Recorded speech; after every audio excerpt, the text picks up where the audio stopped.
નમસ્કાર, YNN ન્યૂઝમાં આપનું સ્વાગત છે। સમાચારમાં વાત કરીએ તો વડોદરાના રાજકીય માહોલમાં અત્યારે વોર્ડ નંબર 1ની ચર્ચાએ જોર પકડ્યું છે। ખાસ કરીને છાણી વિસ્તારના લોકપ્રિય નેતા હરીશ પટેલ દ્વારા અપક્ષ ઉમેદવારી નોંધાવતા વિસ્તારનું ચૂંટણી સમીકરણ હવે ઘણું રસપ્રદ બની ગયું છે।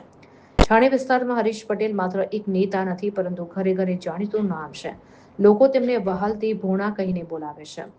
પૂર્વ કોર્પોરેટર તરીકેના તેમના કાર્યકાળ દરમિયાન લોકો સાથેનો સીધો સંપર્ક અને સ્થાનિક પ્રશ્નો ઉકેલવાની તેમની શૈલીએ તેમણે છાણીની આન બાન અને શાન બનાવ્યા છે। હરીશ પટેલે પોતાની ઉમેદવારી નોંધાવી ત્યારે છાણી ગામ અને આસપાસના વિસ્તારમાં એક અલગ જ ઉત્સાહ જોવા મળ્યો હતો। તેમની રેલીમાં ઉમટી પડેલી ભીડને જોતા કીડિયારું ઉભરાયું હોય તેવા દ્રશ્યો સર્જાયા હતા।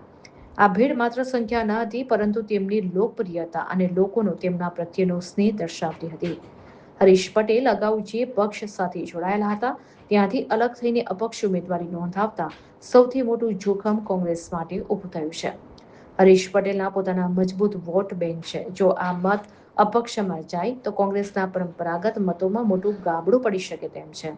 વોર્ડ નંબર 1માં અત્યાર સુધી જે દ્વિપાંખ્યો જંગ જોવા મળતો હતો તે હવે ત્રિપાંખ્યા જંગમાં ફેરવાઈ ગયો છે। હરીશ પટેલની અપક્ષ ઉમેદવારી માત્ર હાજરી પૂરતી મર્યાદિત નથી, પરંતુ તે હાર જીતના સમીકરણો બદલી શકે તેવી ક્ષમતા ધરાવે છે। છાણી ગામનો એક તરફી ટેકો જો હરીશ પટેલ તરફ વળે તો અન્ય મુખ્ય રાજકીય પક્ષોએ પોતાની રણનીતિ ફરીથી વિચારવી પડશે।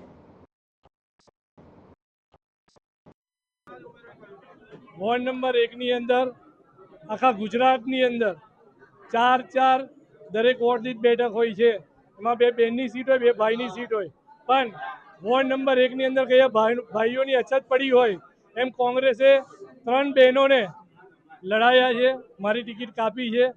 હું 5 વર્ષ પહેલાં વોર્ડ નંબર 1ના તમામ મતદારોએ વિશ્વાસ મૂકીને મને જીતાડેલો હતો। 5 વર્ષ એમના વિશ્વાસ પર અડગ ઊભો રહ્યો છું, પણ પાર્ટીને વિસ્તારમાં મહેનત કરતા ઉમેદવારની જરૂર નથી, પણ એમના જબ્બા પકડીને ચાલે, એમની ચાપલુસી કરે, એમના ખિસ્સા ગરમ કરે એવા નેતાઓની જરૂર છે। એટલે મારી ટિકિટ કાપી છે, પણ હું આજે ચેલેન્જ મારું છું, જ્યારે 28 તારીખે મતદાનના ડબ્બા જ્યારે ખુલશે, કોમ્પ્યુટરના જ્યારે ડબ્બા ખુલશે, ત્યારે કોંગ્રેસે જે નિર્ણય કર્યો છે એ ઉપરથી લઈને નીચે લગીને તમામ નેતાઓને એની અસર ખબર પડશે।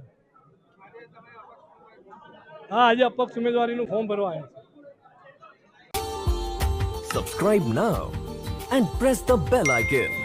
Never miss an update.